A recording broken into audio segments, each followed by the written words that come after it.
Howdy folks, it's Meandering Mike in the Man Cave of Madness. We are back with our playthrough of Ligny from the Napoleon's Last Battle Squad. This is actually the folio version here that we're playing on the paper map. Alright, so if we look down here, we zoom out a bit. Alright, let's hope we focus there properly. We are doing turn 4 of the French. We're going to try to do this quick. We're actually going to try to finish the game here. So we're going to not spend a lot of time talking about the particular strategy and tactics. We'll just show the results.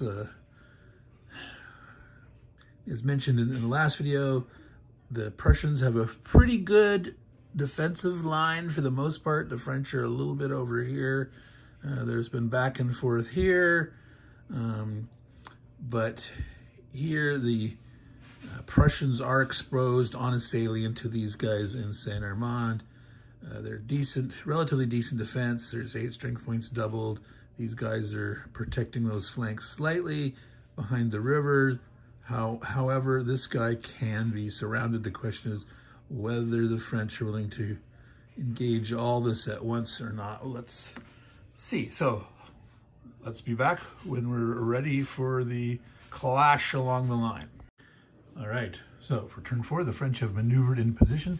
They're being quite aggressive all across the line. They have guys attacking here. It looks like on the face of it's a 3-to-1 odds with the shift. Except this guy is a 2 in the forest, which have these cavalry. You round up. It says that specifically in this particular game in here, section 7.3, I believe it is. Right there, effects of terrain.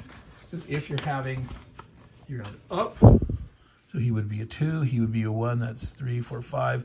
So they only have a 2-to-1 round up to 3. They can't get a 4-to-1, but they can get a, well, nope, sorry, it's not a combined arms because there's no infantry here, right? So it's only a 2-to-1. These guys are going to attack here, attempting to kill this guy here.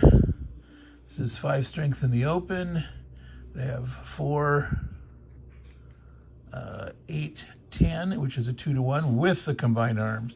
So this will be a 3-to-1. So if this can succeed here and advance, this will be eliminated if they succeed on a retreat. These guys are all attacking here against this 2 guys in the town. That's 5 strength point double to 10. They happen to have a 2-to-1 combined arms 3-to-1. These 3 are all attacking here. This stack is attacking both of these 2 at a 1-to-2. These guys here are attacking here. They have a, what was it, a 3-to-1? Because they have 2, they have 18 strength points total. Yeah, 13, 18, but combined arms. Here, the French are going for this, attacking this salient right here. All of this here is like 34 strength points versus 16, so 2-to-1 with combined arms is a 3-to-1 with this guard's horse artillery bombarding here, a artillery here from the 3rd Corps bombarding there. So those guys are accounted for, and they're all just surround here and hit the 3-to-1. They're deciding not to engage here against this across the river line. Now this isn't a big defense here, well, it's doubled, but they're holding the line. We're trying to hold the line here. All right, so let's generate those results. All right, so I saved a couple dice rolls at the end. The French did manage to 2-to-1 here to push this back, come across, surround the guys that were here. The 3-to-1 succeeded, killing the guys here, and this cavalry advanced to here. They failed at a 3-to-1 here. They failed at a 3-to-1 here. So these guys split up and retreated here. These guys split up and retreated here. Over here, they succeeded on the 3-to-1 again in the salient there, killing those 8 strength points. This guy advanced across the river. This artillery failed to succeed here, but this artillery rolled lucky and caused this guy to retreat here. Not a big deal. But what I'm saving for that is this guy here has a 1 to 2 attack against these two stacks combined. If he succeeds, 1/3 chance. One of the guys in here can advance to here, and this will cut off the retreat of this big artillery, okay? Because with the zone here and this zone here, this guy cannot retreat to here. You'd not be able to retreat to here. And so 1 to 2 odds, and then sticking their nose out, these guys here have a 3 to 1 odds because there's 13, 18, so it's a 2 to 1 base plus combined arms. There's an infantry underneath there. So they could possibly kill this guy. So here we go. 1/3 chance. They rolled a 2. They rolled a 2 over there. So that made up for their unluckily getting 2 6s in a row at 3 to 1 odds, which is only a 1/6 chance of failure. So they got lucky here. So this guy has to retreat. This guy has to retreat. They're having a little, this guy only has one place he can retreat to. Let's go here. This guy has a choice. He could split up or stay together. He's going to go here. All right. So this guy, this infantry here, infantry, the infantry is going to advance over to here, which is sort of sticking his nose out here if these guys fail. But that's a little messy here. So once again, some cavalry action over here. This is the area where that guard cavalry previously advanced after a failed Prussian attack and caused some damage. So this time, this cavalry is leading this charge here. So 3 to 1 odds, 3 to 1. They rolled a 2. This guy's dead. Wow. So the Prussians are actually close to being demoralized.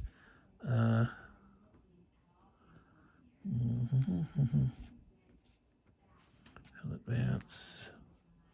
So that's all the attacks. Let me add up that losses for the Prussians. Well, folks, if we look over here, let's zoom in on that stack so you can piles so you can see those a little better. It looks like the Prussians actually just lost, got demoralized. Is that possibly say? Well, the fact that they lost 2 4/4s here, they lost 8 strength points here, they lost the 9, and way over on the far east flank there, the Prussian right, the French right, Prussian left, they lost, what was it, 5 strength points there across that stream.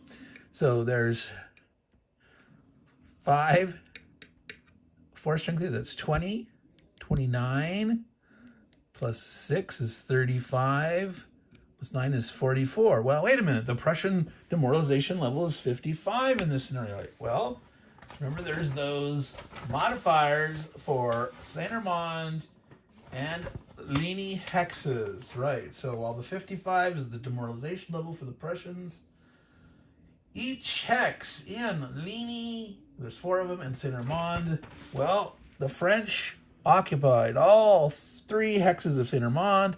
They have 2 hexes of Ligny, 2 are unoccupied, so that's 5 times 3 is 15, 44 plus 15 is 59, so by 4 points. So on turn 4, with a sort of a burst of energy, so even though the French rolled bad on 2 of their 3 to 1 attacks, those were, sort of positions that they were trying to solidify and push the line.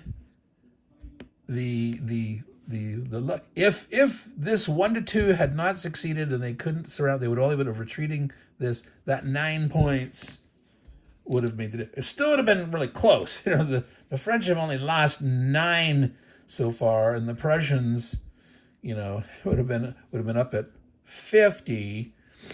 But the French managed to do it this turn. So this was shorter than I thought it was going to be. I thought it was going to go maybe not to the end of the scenario. There's like 4 turns left. But here we go, zoom out a bit. The French managed to pull it off. They went for it. They skillfully used their artillery to bombard the surrounding units so that they could get this 3-to-1 here. You know, even though it was 16 strength, they were able to get the 3-to-1 with the combined arms. So the key combined arms were critical. You know, they did manage to get a 2-to-1 here, and then succeed with this 3-to-1. They managed to get the 1-to-2 here, lucky. The 3-to-1, the 3-to-1, and the flanks, it doesn't matter. So that's it, folks. That is our playthrough of Ligny, part of Napoleon's last battle quad here. I really enjoy this whole quad.